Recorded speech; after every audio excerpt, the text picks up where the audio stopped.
Welcome back, everyone, to Make Me Like This. It's been a while, and a lot has happened since we've talked to you last.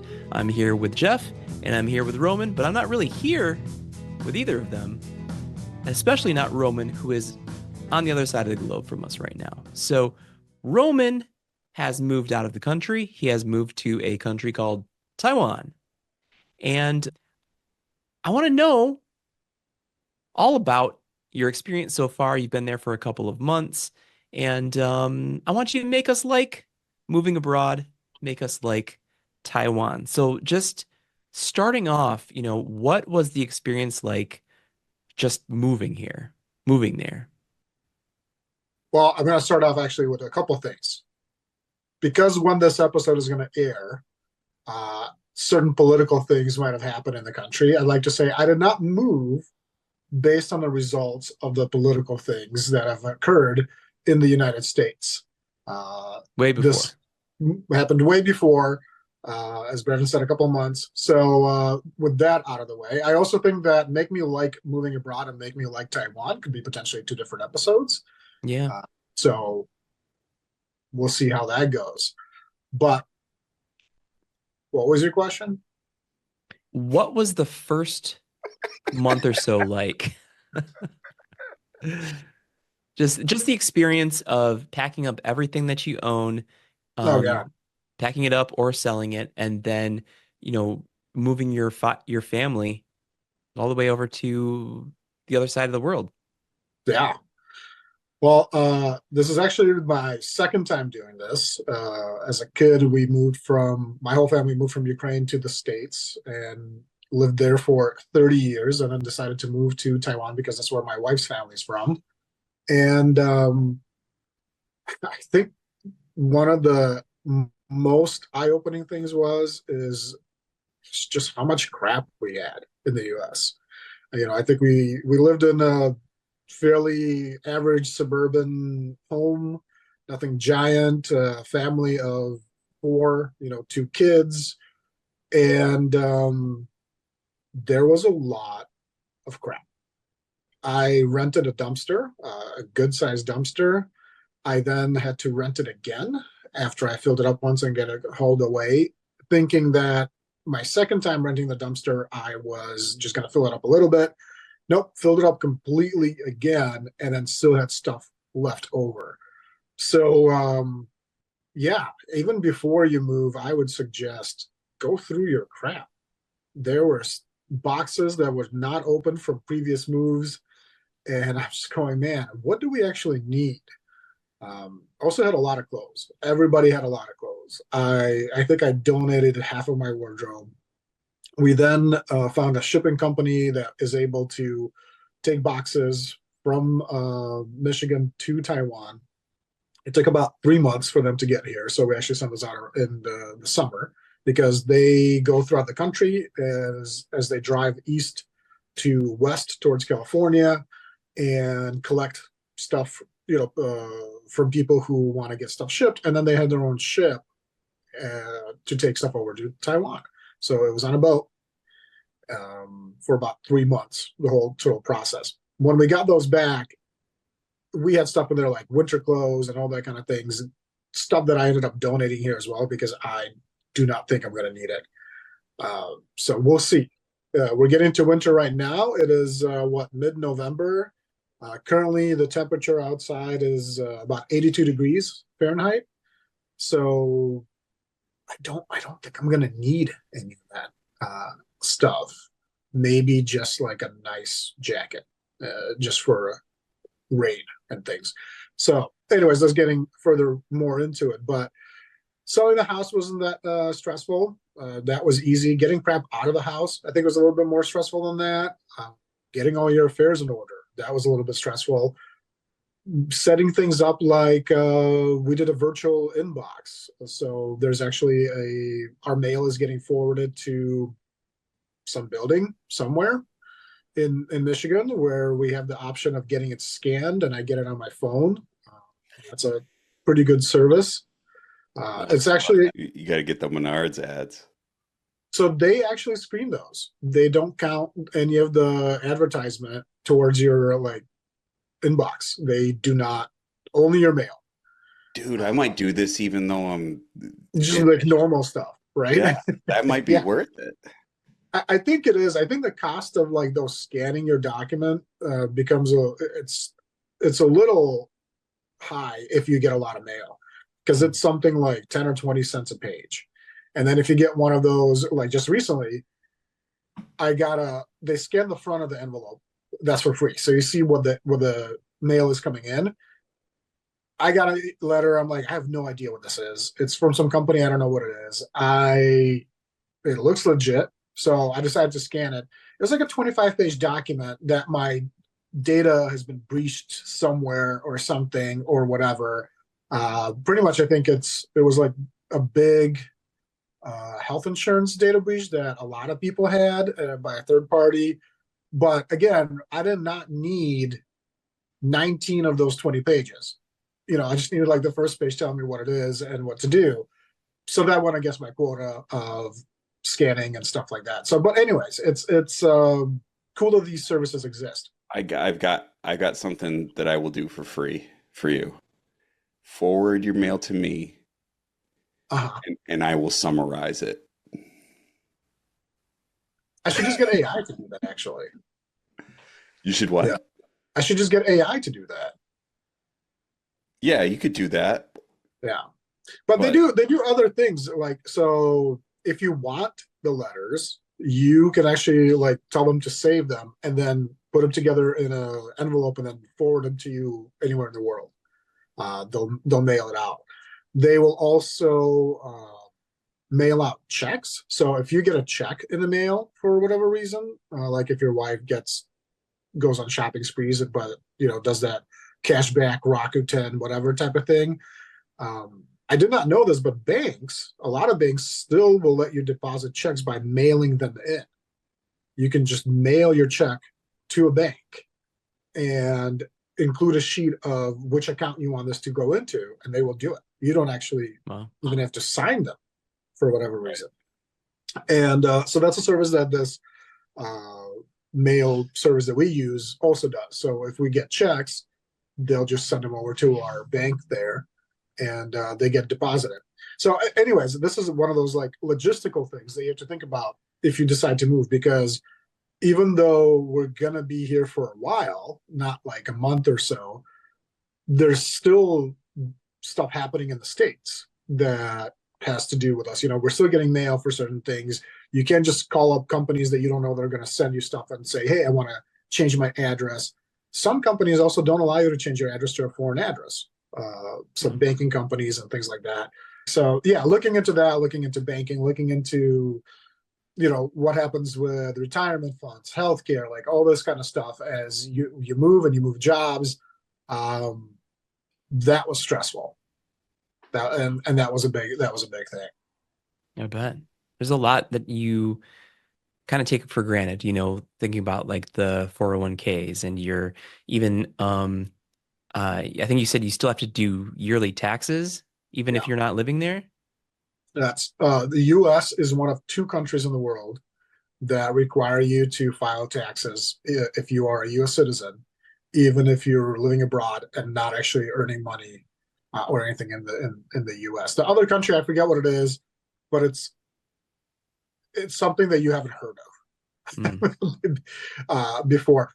Now there are all sorts of rules and tax breaks and all sorts of things if you are actually living abroad and you're not making money, or they want to make sure you don't get double taxed. So if you're earning money in Taiwan, let's say, you have to pay Taiwan taxes. The US will go, oh, you already paid taxes, we're not going to double tax you. But we'll see. I haven't done my taxes yet. I'm pretty sure that's going Yeah, to be a fun time I'm sure. when we get to it. I've done my own taxes for the past probably 15 years using one of those like H&R block software or TurboTax or whatever. I feel like this might be the first time when I'm just going to let somebody else do it. Yeah. So well, in Taiwan, it's do they do income tax anywhere close to how we do income tax? Like where it's just a guess, paycheck to paycheck, and then in April we've got to do our own math to prove to No, the government how much we actually owe them. No, not at all. So I want to preface this by saying I might give misinformation because a lot of this stuff is like just things that I've had experience so far and things that I've been told. Given that there is a language barrier with people that I talk to, sometimes what they say and what I understand is not actually what is happening. So a lot of times I'll go back to someone to be like, this isn't what you said. And they're like, oh, no, no, no, this is what I meant. Oh, this is what you meant. I got it. Right. So to answer your tax question, no, taxes are calculated to exactly what they're supposed to be and are taken out exactly as they're supposed to be taken out when you get paid. There is no surprise calculated at the end of the year type of things. It's all should be balanced. Another really interesting thing that is not income tax, but just sales tax related. All the prices that you see on stores or anything when you go to buy something already have tax calculated into them. Now, the reason that you can do this in a place like Taiwan is because it's its own one country, right? There's not states inside of it. In the U.S., everyone's got 48 lower states. Mm. Everyone's got different sales tax percentages. Some don't even have sales tax, so that's harder to do. But here, you walk into a store and it says you're going to pay $100 for that. You're not going to pay like a Michigan 6% sales tax. You're not going to pay $106. You're going to pay $100. That's with the tax already included into it. Which at first I was like, this is crazy.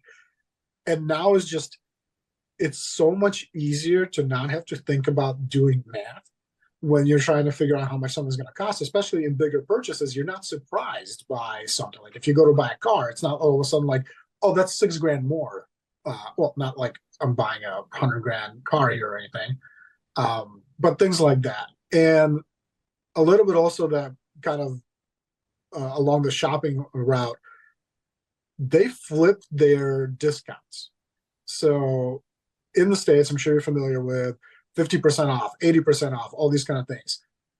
I was so excited when I got to a store here. It was like an electronics store, and it said, like, I don't know what it said, but it was number 80, big red sign. I'm like, oh my God, everything's 80% off. Like, huge sale. We're going to go. Pay And my 80% wife goes, of it? yeah, it's like, no. It's actually 20% off. It's 80% Right. of the original price. And I'm like, so I don't have to calculate taxes, but I got to freaking calculate like fractions over here, or what is 80% of something like, and things. So that was an interesting adjustment is when you go somewhere and says like 7-Eleven or a convenience store is a really good example. If you want to buy like a bottle of water, oftentimes they'll have a promotion. If you buy a second one, if you get two, it's 50% of the cost. That's easy, but then you see like, and all I'm seeing is the picture of the bottle of water, the number 2, and then like a bunch of Chinese, and the number 6. I'm like, oh, so if I buy 2, it's actually 60% of the cost of that. So 40% off. And if I buy this in a venture, I'm just getting 2. Apparently, it's a good deal. Yeah. But Just sometimes, trust that it's better. yeah, you just think it's better. I don't even need 2 bottles of water. I have no way of carrying these 2 bottles of water. Well, I do now because I'll touch on that a little bit later. But just the whole consumer mindset is so different here than in the States. And I feel like in the States, we get almost exhausted by the amount of things that we have to do mentally when we do shopping and comparison shopping and all these things. And here you just walk in and you say, that says it's $29. It's $29. I have $29. I'm going to buy that thing. So I think that's interesting. But back to your income tax question, I'll probably have more on that in a couple months. Taiwanese taxes are due, I think, in May, actually, not April as they are in the States. So that's another thing is we'll have to file an extension in the States because we have to submit our Taiwanese taxes to the U.S. or the U.S. taxes to some one of those. I don't know. It's one of those bridges I'm going to cross when I get to it. Yeah. I know that you had, prior to moving to Taiwan, visited many times just because of your wife's family being there and stuff like that. But in moving there, was there any culture shock for you? Was there anything that was really difficult to get used to at first? That's a hard question, I think, to answer because I have been here so many times. Obviously, language, I think, is a big thing, and it's not much of a cultural thing, but it does have cultural undertones as to how people try to understand you or not understand you. I think the older generations in Taiwan who didn't experience English as much, and there is a quite an aging population in Taiwan right now. If you can't pronounce something in Chinese 100% of the way how a native Chinese speaker in Taiwan would pronounce it, they don't understand. They don't even try. It's not a thing. I don't think it has anything to do with Taiwan in particular. I think that's a lot of the older generations that kind of do that kind of stuff. Other things are people really like foreigners here. Really? But I think I'm biased because I'm white. Really? Yeah, I think because I'm white and I come from America, people like that. To America. Because, yeah. Just stories that I've heard from other expats or just people who are not white or not from America, but even from just a English speaking country, or it could be a country where English is the primary language, but it's not like the UK or it's not America. They're not as liked as much and kind of discriminated against a little bit. Don't know exactly why that comes from, but I was at a conference yesterday, actually in Taipei, which is where I'm at right now, and we were at the exhibit hall, and there was groups of kids from schools at this conference as well. There were so many kids that came up and like wanted to try their English with us, and just were really like excited about speaking with foreigners. And they even had a homework assignment that they had to take a picture with somebody. I'm not exactly sure what the criteria for it was. Find but a foreigner. Well, I thought that that's what it was at first, but I think me and this one other guy were the only two foreigners in this whole conference of 10,000 attendees, which I was like, this can't be the homework that they got. Then. It's like, it's going to be really hard to do. They better be paying me for this if that's what. Right. At some point, it becomes labor. Yeah. So I think when they're kids, they're really excited and they want to talk to you and things. As they become more adults, they're not as confident in the English that they used. And the interactions are just kind of weird and different a little bit. And where sometimes I'll go into it and with my super limited Chinese, like even ordering breakfast today, I'm like, man, I'm going to mess this up. I don't know what to say. They don't have a picture I can point to. Like, I'm scared. Like, I am generally scared, which I think is just a default human type of behavior when you're some dude, because then you go, well, no, man, I've done this so many times. What the hell am I scared of? But then you realize that the people here are actually way more scared of you trying to talk to them than you are of them trying to talk to them at that point.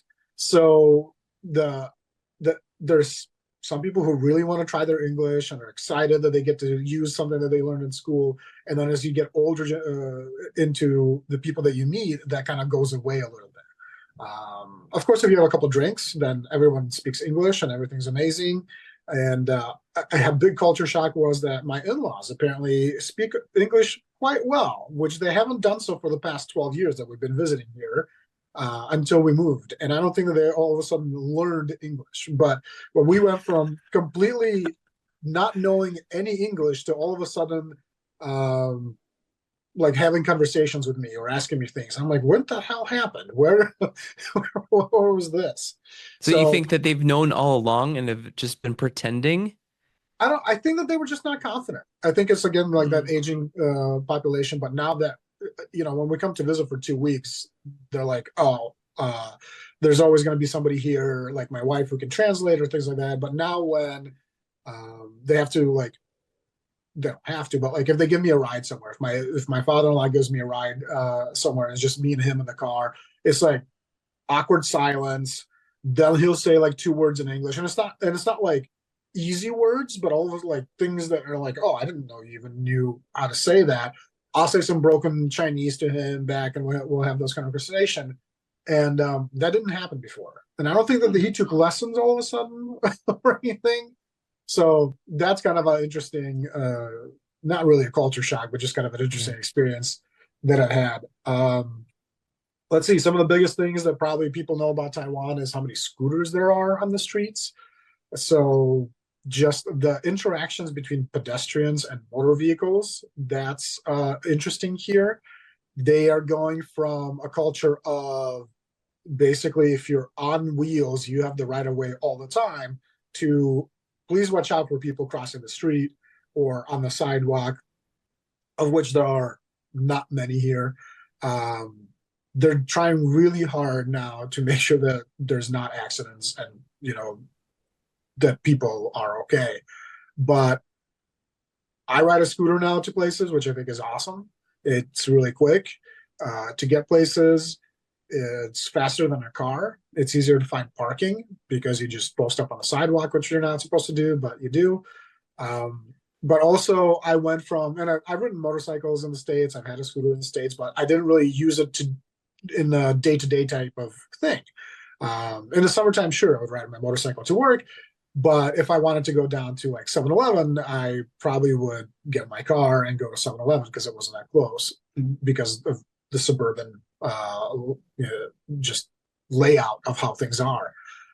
Here, I just get on a scooter and I go wherever I need to go. And I also think I went from being kind of like the US version of riding a scooter, which is obeying all the laws and being really, cautious and all these kind of things, to trying to figure out that you can't do that here if you want to get to places. Like if I'm at a green light, at a red light, and there's cars and things, and I need to turn, most people on a scooter will turn as soon as the light turns green. And they're not going to wait for all the cars to pass. So you're going to go first because you can, because the scooter can take off faster usually. So that's been kind of an interesting thing here, just trying to figure out the whole driving situation. And it also made me rethink, there's a stereotype about Asian drivers in the States that usually Asian people don't drive well. It made me really think about like why we have that stereotype, because from what I witnessed in Taiwan, it's not that they don't drive well. It's just a different type of driving. And the way that you drive here is, I'm going to do what I need to do. Someone else will figure it out type of thing. So if I need to merge, I will merge. The person will slow down and let me merge. It's more like offensive driving here. And because you're always, well, it's both offensive and defensive. You're always expecting someone to do something stupid. So you're okay with like, oh, I'm going to need to slam on my brakes because this person wants to turn out of the third lane right. And while there are people that honk here, and there's actually, when you go to pass the driving test, there's a question of what's legally okay when you honk, which is about half a second tap on your horn. Most people just let things happen. Like, yeah, you'll say something and you're like, oh, look, that guy's doing this thing or that guy's doing that thing. And it made me think that when we see that kind of stuff in the States, you get really frustrated and there's road rage and all these kind of things. Right. Not to say that that doesn't happen here, but I feel like just people generally are like, what's going to happen. So like, let's just make sure we're safe and we stopped or that guy stopped or whatever. And let's move on about our day. I can keep going, but that's like I said. How's it going? You guys want to move here? So we got scooters and bubble tea with bubbles that can kill you. But shopping is better. Walkable. And weather is good too. Yeah. And you said you're in a badminton league or something like that? No, not a league. I go play badminton now. That is a sport of choice here. So that's my exercise once a week. We go and play badminton every Wednesday. There are badminton arenas, gyms. I don't know what you want to call them, but there's these really big places that have about maybe 10 plus courts in them. They're really nice indoor. And there's AC and fans and really nice just courts and everything. And yeah, we go play because my brother-in-law is in a group that goes every Wednesday, and it's actually more of kind of like a business arrangement. So, all Really? the people, yeah, all the people that are in this are people that they've met through doing business together. So there's a little bit of shop talking in between games, but mostly you go and you play.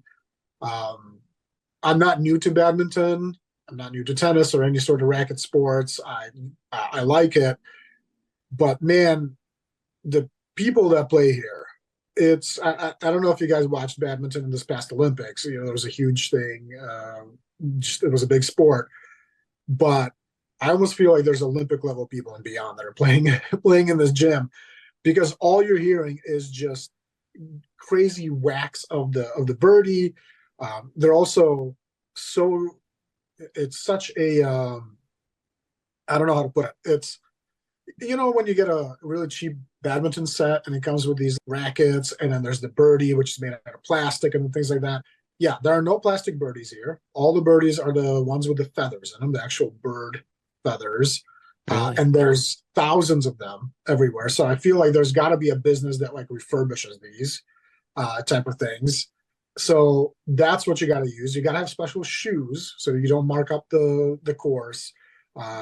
There's badminton clothes, which I think are pretty close to tennis clothes, which is just something easily, breathable. But yeah, it's a whole thing. I think it's like every sport. Obviously, I don't have as much stuff as like hockey, for example, but man, I walked in there and I felt really good. I just went to the local sports store and I got, which is like, let's say it's the same thing as you going to Target and getting the Target version of all the, the Target brand stuff. I walked in and everyone's like, "What the hell is that? Like, what brand is this stuff? Like, where'd you get these things?" Like, I don't think they were like really making fun of me, but they were like, "Oh, it's not the top tier company stuff that we wear. It's not any of that kind of thing." And I'm like, you know what? I'm going to figure out if I want to do this first before I Right. dive 100% in. That's interesting though, because I feel like that's a cultural similarity, right? mm, Um, like if you like what you show up in, there's a wide range of respectable things to show up in, but like I even have a thought of like, do I want like uh my kids are playing soccer. Do I want to get the Dick's brand cleats and put my kids in those and have them show up and and then I show up and half the kids got those on and then there's a quarter of the kids that don't have cleats at all. cleats at all, right? They're just wearing Box. yeah, Kleenex they're just boxes. wearing New Balance. Kleenex boxes would be kind of wild. Yeah, I don't know. It's cool that you can buy that and then have that conversation with people about like, hey, like, is that actually spoken or is that like how you're feeling your way through it? Of like, that you're buying like bargain basement stuff and you're Mhm. showing up and people got different things on and you're feeling other, but you're justifying it with yourself that like, hey, I'm just trying this, or are these the actual conversations that you're having with, I know there's a language barrier, so like Right. if they are actual conversations, you might not be picking up all of the the It's subtleties of I it. wouldn't say that it's like so they're conversations, but they're not like judging me saying like, "Oh, this is crap. Like you shouldn't show up with this." I think it's more of it is genuinely just this particular group of people, who I will say average age is probably 50 plus, which is being offset by like me and my brother-in-law and like a couple other people who have been playing badminton 40 years, 40 plus, and I think themselves have worked up to now I buy the best stuff. Uh, Not because it's the best stuff, but because maybe it makes them a better player, or they don't have to replace it as much, like it's quality stuff, like let's say. Um, I also think that I see other groups that are playing, and there's definitely groups of younger generation, but also the generation that comes from money, and you can tell because you see them pull up and take off in their Mercedes and all these fancy cars and stuff. And they have the best stuff. But I think it's for the different reason. I think they are really like, I'm not going to go to the Dick's Sporting Goods type of store. I'm going to go to the specialized badminton store where you got to know a guy who knows a guy to even walk into, and then you get these things. Like, I can't even find where to buy these. Like, if I just went and bought a new racket because I was told that my rackets were made for kids, which is not true. But I think what they were really trying to say is that they are for super beginners. They are not good rackets. So I went to the Dick's Sporting Goods version of the store here, which is called Decathlon, which actually is a worldwide brand of stores. And I bought their version of a nice racket, but like middle ground. I'm not spending $100 on a racket right now. Again, because I don't think I need to. Like, I have yet to try this racket because I literally just did this a couple days ago. And my thinking was, if I show up and I start using this racket and all of a sudden I'm going to be like 100% better, then yeah, there's something there. But I don't think this racket is going to make me that much better all of a sudden. And I'm almost like trying to defend my purchases of like the clothes and the shoes that I wear to like, it works for what it needs to work and it's fine. It's not going to make me better. My shoes are not flying off my feet when I'm on the court. It's not like they're going to make me move faster when I'm on the court. Probably, losing 20 pounds will do that more than spending $100 on shoes. And but the conversations that are happening are more like just of an interest of like, oh, I've never seen this brand before. And then my brother-in-law goes, oh yeah, it's from Decathlon. You're like, oh, that's a store where they sell things, isn't it? Like, yeah, all my drips from there, Hey, I looked it up. Taipei is roughly the same latitude as Miami. Mm-hmm. They're both, I mean, different climates. There's different geography around it, but they're both on the ocean, right? So like, and you saying it's 85 in November there, and all that. Like, I thought it was closer to the equator than it is. But it's getting there, right? So that's and if you're living, I assume since you're traveling there, not to like dox you or anything, but assume for like 4 people that want to come to Taiwan and find you, I assume you're living south since Taipei is at the northern part of the island, right? Yeah. So even like further south, like the southern tip would be like equivalent to Cuba. So that's as far as weather. Yeah. As far as latitude, right? Yeah. And then what we can expect relatively distance from the equator, what the climate would be like, but we're within the tropical zone, right? Like we're not Yeah. we're not you don't see much seasonal change there, I would assume. Yeah, I actually in Taipei you see more of it because it is more north. So the weather this year has been kind of interesting. We're actually expecting like the 5th typhoon since August that's on its way right now. It's gonna hit the south and then kind of bounce off the mountain range, hopefully, and then go back out west, east, go back out east.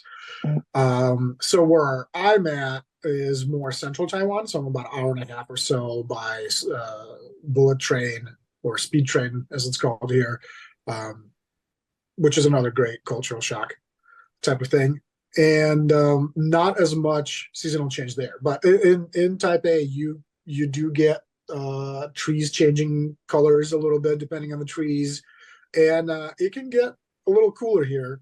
Now, my definition of cold is still the Michigan definition of cold, which is like, if it's 50, I'm outside in shorts and a t-shirt probably, if I don't have to be here. Here, if it dips into low 70s or like 60s, you'll see people like putting on equivalent of winter clothes type of thing. And I'm sure in a year or two, I'll be like the same way. I'm like, oh, it's chilly because I'm already like, I have to tell myself that like if I walk outside and it's 95, I'm like, oh, this is a nice day. This is nice. It's great. If I have This to. is not bad. This is not bad. It's okay. It's a dry heat. It's not a dry. It's humid. It's a very humid heat. Type of thing. But this is it. Like, what are you gonna do? I'm actually waiting very impatiently for it to dip into the 70s. So right now, where I'm at in central Taiwan, it in the mornings and the evenings, it's 72, 73, and it's amazing. Like I'll go for a walk in the morning. It's great. Sun is shining. And everyone's freaking out because it's getting cold. I'm like, nope, open all the windows. I don't have to have the AC on. Like it's great. When I you do wonder go if it'll more, stay that way. You know, yeah, like if you're me, there for a decade, like no, I will think 70 is cold as hell, probably. that's interesting. Cause yeah, Yeah, I yeah, think so. Moving from Ukraine to Michigan, it's same type of weather, right? right. Moving though to Taiwan, that is tropical, and I mean that was also one of the reasons. Is man, I like snow. I was tired of everything that came with snow. I don't want to clean my freaking driveway anymore. I don't want to drive in a blizzard. I don't want to, you guys earlier just in a chat were talking about cleaning leaves and things, and I actually didn't even realize that it was time for that because I didn't have to do that this year. Hmm. Yeah. We live in an apartment in a high rise building. There are trees. I have a balcony that got plants on it and stuff, but I don't have to take care of leaves and put them in bags and get dirty. And I love fall. I love the smell of the leaves. I just hate everything that comes with it and all that kind of stuff. And that I don't have to do that here. But it has its trade-offs. As you mentioned, Jeff, this is a tropical climate. A lot of people might not know, and I actually didn't even experience it for the 12 years that I've been coming here. But you know what lives in tropical climates and really loves it? Cockroaches. There are a lot of cockroaches here. And Yeah. I don't mean that it's dirty in a sense like people think, oh, if you have a cockroach infestation or something, it means you live in a dirty place or whatever. No, cockroaches live in tropical climates naturally. And I'm not saying there's little tiny guys. I mean like this, at least this big. Like you'll see the Yeah. big ones. And you'll see them on the street as you're walking. You'll see people all of a sudden avoiding them. Like you're Um, smoking a cigarette, yeah, hang out, smoking a cigarette with hanging his out on the buddies. corners. Yeah. A lot of people might not know this, but they fly. They if you can come and try to get one of them, they might like try to fly at you. So that's a new fear unlocked. Cold winters Wow. are pest control, somewhat.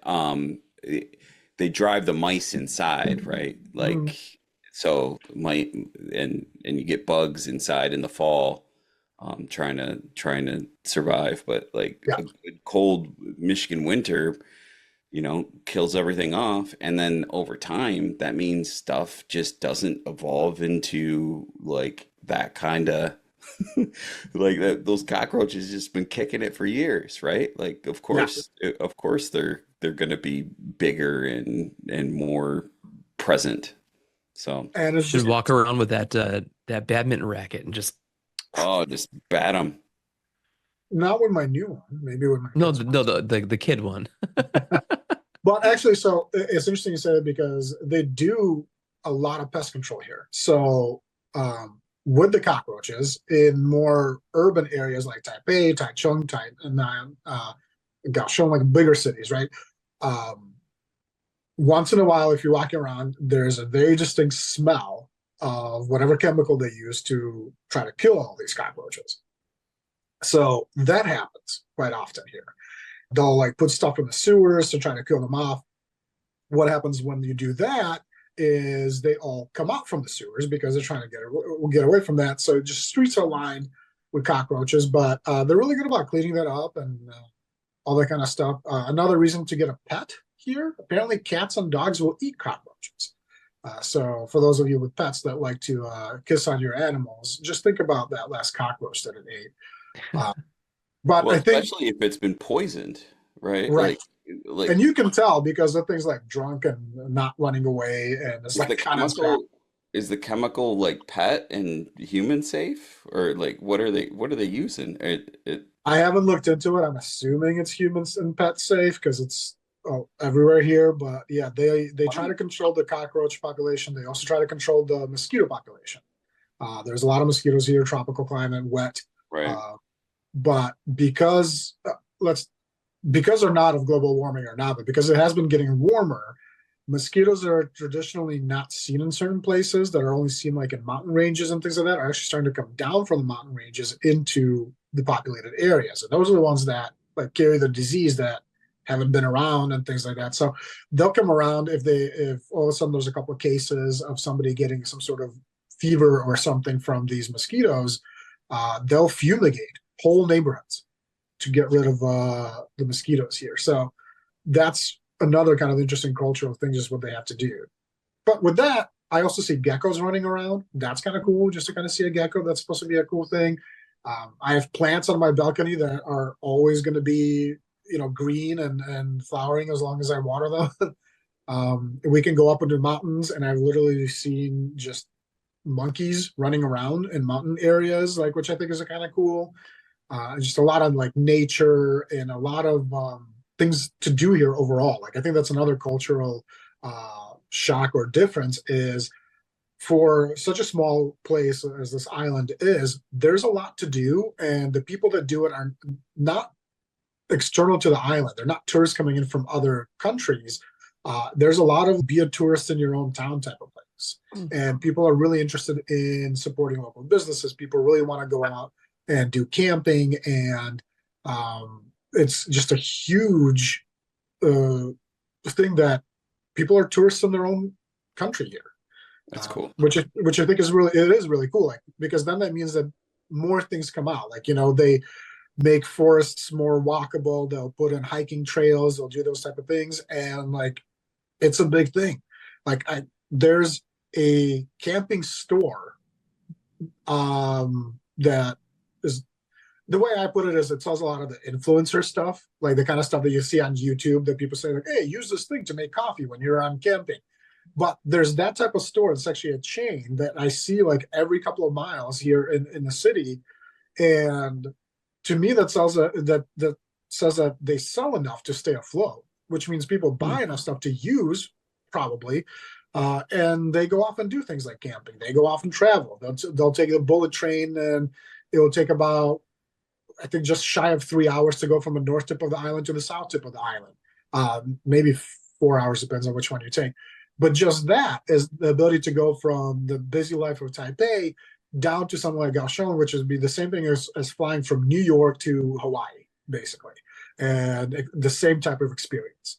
And so just the accessibility of being able to do something like that, took me about an hour to get from central Taiwan to Taipei, which by car I think is about 2 hours, a little bit longer than that, but it was just really accessible. I was able to get everywhere I needed to get to without actually having to have a mode of transportation, like being on my scooter or a car.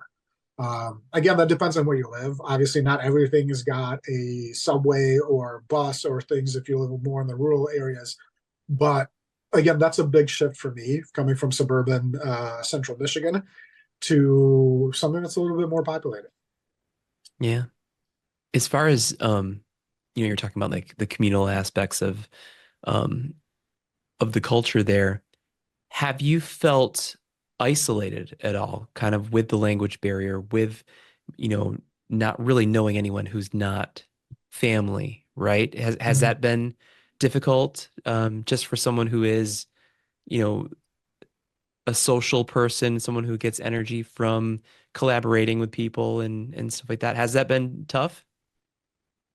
Yeah, yeah, I think it has. Obviously, there's groups on social media that expats are in.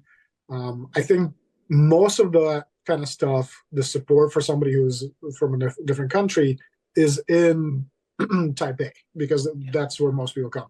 I walk on the street in Taipei, I see quite a bit of other foreigners and hear English quite often. When I'm on the streets of the city where I'm staying, that's not the case, right? And I think it's good and bad. I think good is that it forces me to actually try to learn the language and need to interact with people. The bad thing is I'm not as impulsive to just go do something. And I Yeah. think a lot of that really is on me. Like sometimes I'll use excuses like, oh, it's too hot, which is a really good excuse because it's damn hot. Um, you You never know, do anything. yeah, so it's nice inside with the AC on and Netflix. Like, why not? Why would you want to go anywhere, right? And there's like 45 different food delivery services. Everything delivers here. Like, I can just do that. So we also live right next to what's known as a department store. So think of it as basically a vertical mall, in a sense. And so I'll go maybe hang out there, just to like go to the food court, grab some food or something. But I haven't found myself in a lot of bigger social type of situations outside of family Yeah. activities yet. I think I want to, and I see like there's a lot of times people posting on groups like, "Hey, I just moved to the city. It's so boring. What do you do here?" And I remember before I moved, I was like, "Oh, you just got to go out. Like, you just got to go do things. Of course, there's stuff to do. You can go to the museum, do this thing or whatever." And now that I moved, I'm like, "I don't want to go to the freaking museum. I've been there 27 times already. They haven't rotated this stuff in it, Like, ooh, it's great. Look at that dinosaur head move that I've seen already." But there are a lot of things like I was talking about, like being a tourist in your own town. Like there are a lot of things that you can do. Um, I think I'm just getting around to figuring out how to even find those. So I think as with moving anywhere, you just have to push yourself to not Yeah. sit in the house, which is difficult. Like the house is nice and cozy and it's comfortable and you don't have to talk to anyone, and there's social media and streaming and, and all sorts of things. So yeah, it is hard at times. It's Yeah. interesting. And You're a pretty social person, and my circle of friends is small. It's Mhm. somewhat by design, somewhat by personality, right? Um, I I studied abroad in London and extended my stay there because I had friends in London and also in other parts of Europe, and so I was there for 9 months. And one of the biggest memories that came to mind when you were talking about what you were talking about there was that I watched the entire series of Friends when I was there. And Mhm. this is 2006, right? So it's not streaming, it's just turning on the TV and Okay. finding an American sitcom and spending, thank goodness it was pass or fail because I did awful academically and skipped a lot of classes. And here I am paying a lot of money, um, and in arguably like one of the most amazing cities in the world, right? Like you should be able to do whatever you Right. want in a city of 10 mil and should be could go out every night and not see everything, right? Like and it's London and New York are similar cities, right? Like Mhm. you can just spill out uh, onto the streets and there's the best of whatever, the best of the world anywhere. And I just remember somewhat with regret, like looking at that. And I think that if I had the chance to do it at almost 40, um, like I would do it differently. Like I'm a little bit Yeah. more comfortable going to bars by myself. I'm a little bit more comfortable of just like being me, right? Like showing up to badminton with Walmart type shit on. Like Mhm. I'm a little bit I more said comfortable, Dick's, all right, and Target. I believe those were the two stores that I mentioned. but it's and maybe it was being younger, and maybe it was being, in hindsight, being scared. And also like I'm learning a lot about myself, and like when I'm uncomfortable, what I do is like I remove all the facets of situations that are beyond my control. And there's nothing more controllable than staying in a shitty flat, turning on the TV and watching Friends for 8 hours a day, right? sure. Um, I did other stuff, and I still look back fondly on the things that I did. But man, I was in Europe for 9 months, and could have been just really hitting it hard. And I Yep. imagined, I was 20, and I would think that a lot of 20-year-olds would have different kinds of regrets than what than what I ended up having, right? But it's even, that's an English speaking country.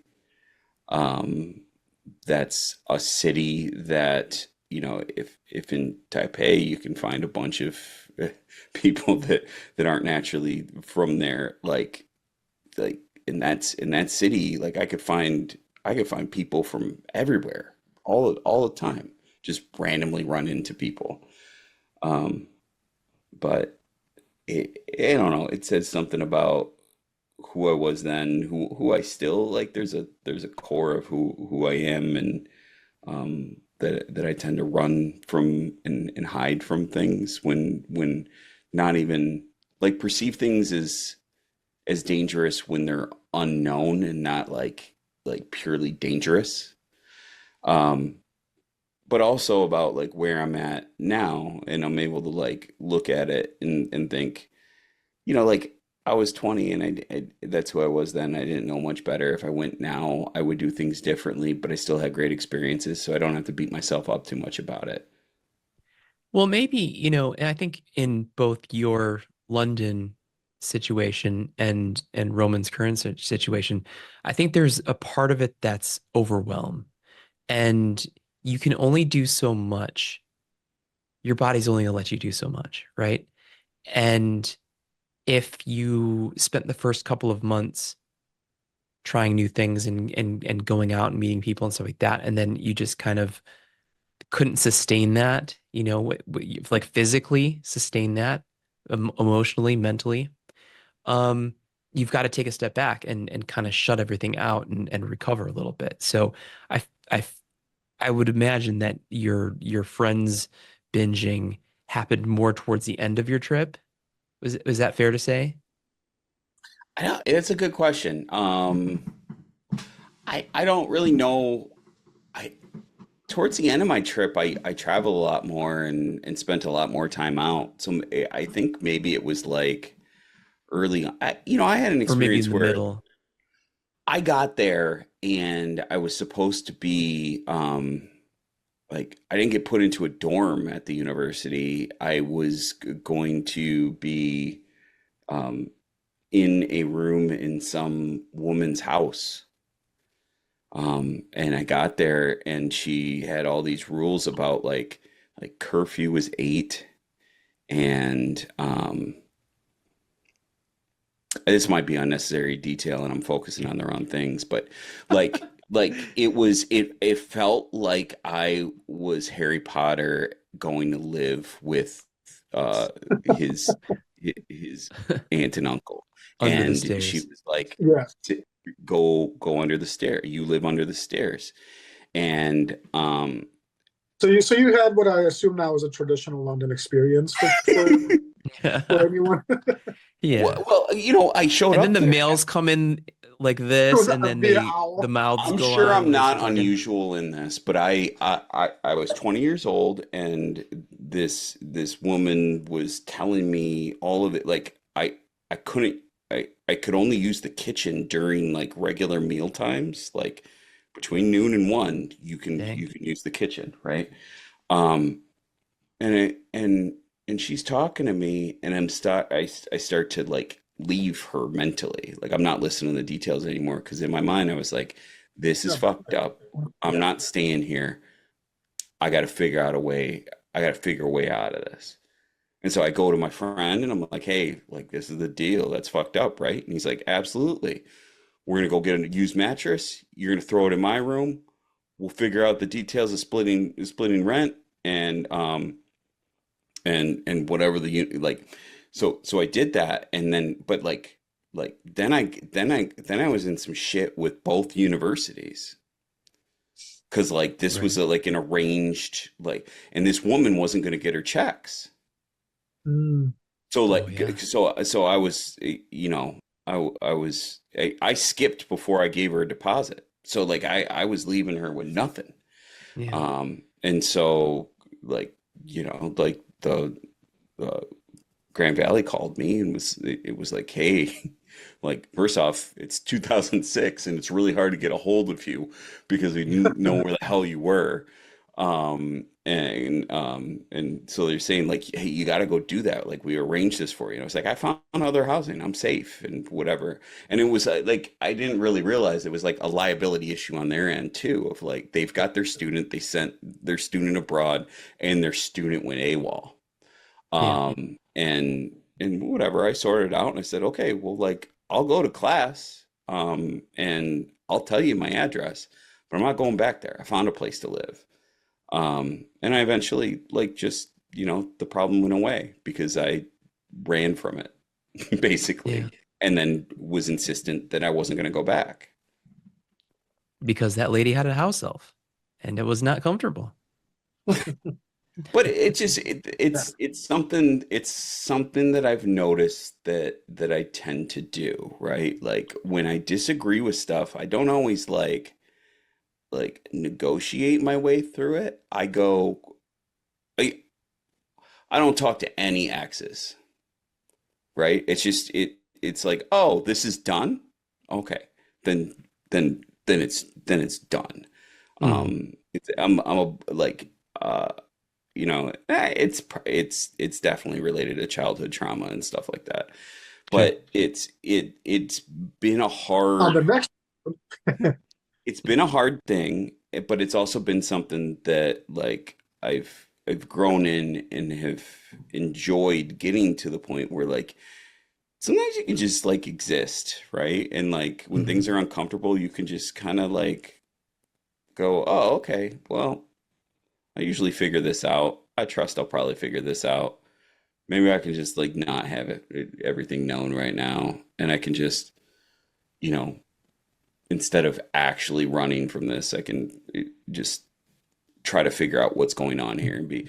I so to answer your question, I think it was like it was a lot of friends the whole time, and Yeah. then sprinkled in with like adventures. But I'm a homebody, and when I'm not completely comfortable with the situations, I retreat to whatever home base is. And so I think that there was a lot of situations when I was there that I was just uncomfortable, and I was uncomfortable because it was like this unknown, potentially amazing experience that I just like wasn't patient enough and comfortable enough to tolerate like walking through the unknowns long enough. I'd rather Yeah. just watch Friends because that was a yeah, known.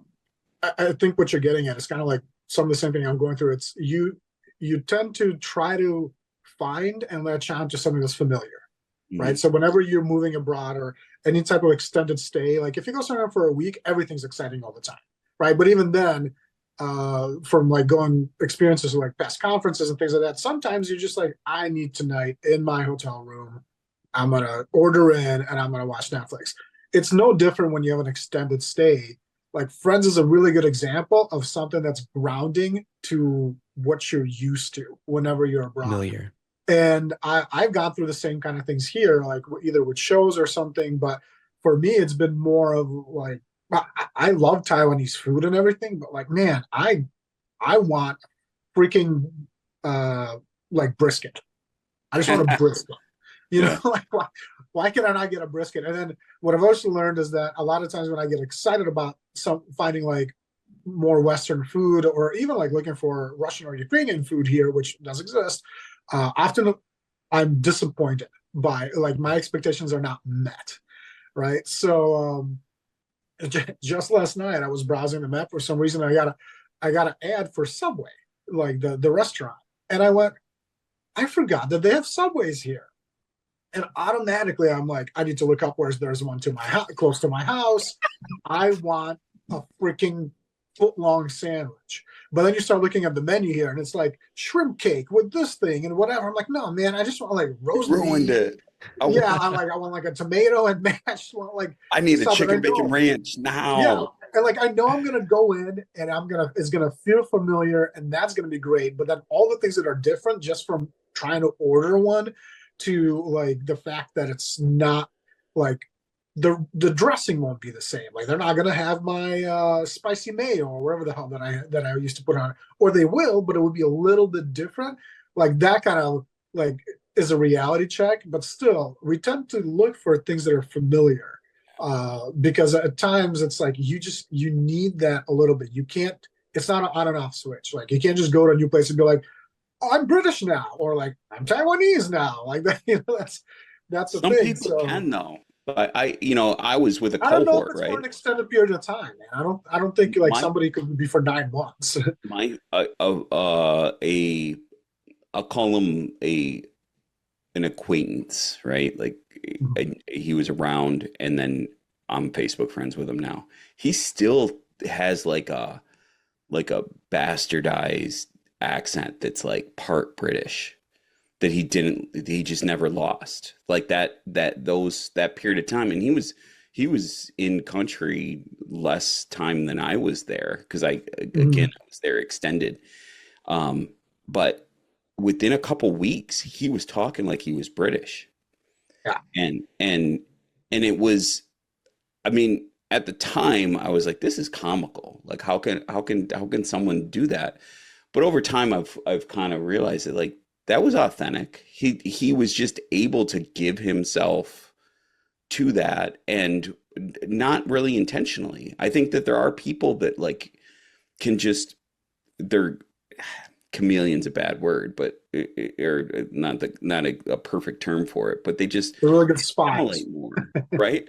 They probably would make good spies, right? Because they can just assimilate. They take the cues and everything. And I stuck out like a sore thumb. Like I am who I am, who I am. I talk the way I talk. I use the words Right. I use.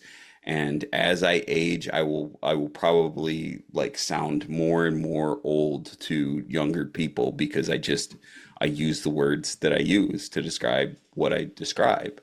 Um, I like stuff. I like what I like, but and I'm open to like the like the content that I watch, the music that I listen to, right? Like it's not like I'm closed off, but I was just amazed at like um how actually it was a majority of people that did that. And then some of my friends that were, like lived there were kind of surprised at how how sharp all of my words stayed, right? Like I didn't assimilate, especially with how I talked and how I communicated. And I wonder if that's connected a little bit to like all of this Yeah. stuff too. I think that's an interesting phenomenon because last time I was in London, I was there for like a weekend, and I started speaking British English Yeah. towards the end of it, which my friend found comical at Yeah. first, and I didn't know I was doing it. Yeah. I think that's the thing, and so actually, an acquaintance of mine that I was at a conference with just this yesterday is British, and in having conversations with him, I actually have to intentionally tell myself not to sound British because and a couple times I slipped up, right? Like he'll be saying something, and oh, so it's just like annotations, like different ways that you Yeah. pronounce words, right? It's the same word, Because it's but it's just interesting, right? When you hear yeah. it, like when you say like, oh, I'm gonna pop down to the garage. I can't even say it. Pop down to the garage. I'm like, where the fuck you going? Like I'm What are you going to the popping? convenience store. I'm going to the garage, right? But no, but that's I think that's a continuation of like moving abroad and staying abroad. It's there's some to be said about assimilation, right? And Mm. I witnessed that or reflected on that a lot when I moved from Ukraine to the United States because I had quite a few friends who did the same thing. And even though they were getting older, and I moved when I was around 10, so I think I dropped most of my Ukrainian or Russian accent, and it does come out sometimes. But I have friends that same age as me, and still to this day have very thick Russian accents or speak in a certain way, like somebody who you can tell like English is not their first language. Right. Yeah. But I don't want to think that I assimilate it, because I still very much culturally relate to where I'm from.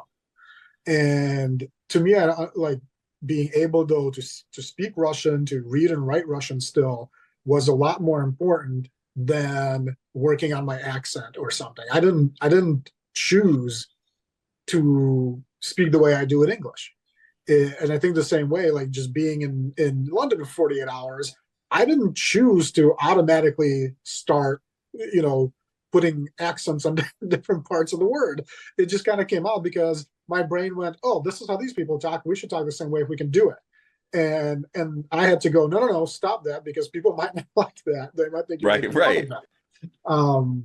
But I think the same thing here, like in Taiwan, or just over the years of coming here and being part of the family and the culture, I do find myself picking up on certain things that like I've assimilated into just who I am.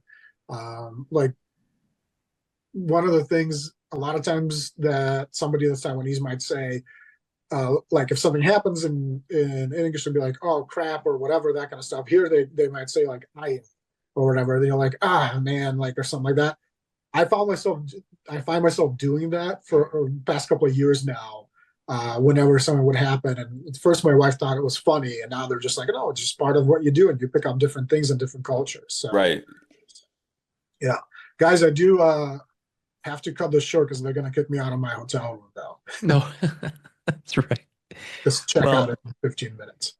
I think you did a good job of making us like your life in Taiwan, and I think for us, sad to see you move away, so we can't go grab drinks as easily, see you as often. But I think it's good to know that you're doing well, and good to know that you're starting to get your footing and feel super comfortable there. So cheers to you. Thanks. Let's do a check-in in 6 months. Not that the next episode should be in 6 months, but just like, how are you doing? How are you doing? Now? How many typhoons have there been? A lot. Have you gotten all the way through Friends? No, it's something else now. No, I'm seriously, I'm at the end of my Netflix queue.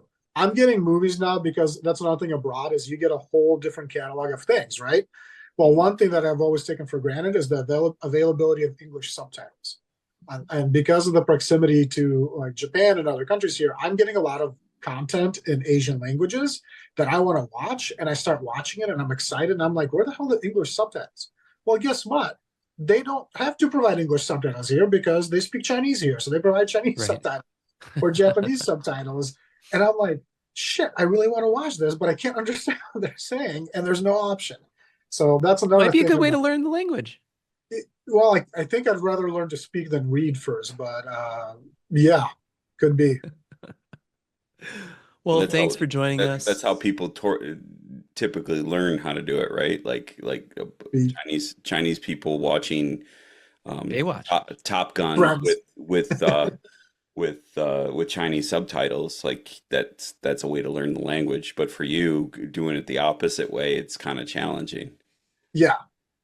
Well, I mean, that's when I learned Japanese. That was the thing too. Is with English subtitles, I'm able to do that and stay up to it.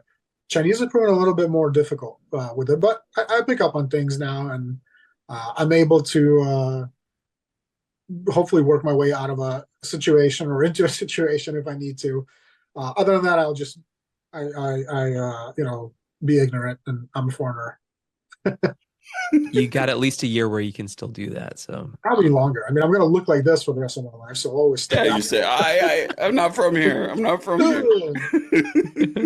Have you seen the Applebee's? I'm just trying to find a Reuben. I need a Reuben. Yeah, being in Taipei, my wife was like, "You should go out. They have a Hooters there." I'm like, I don't think I'm gonna. Hooters. Yeah, I'm like, I don't.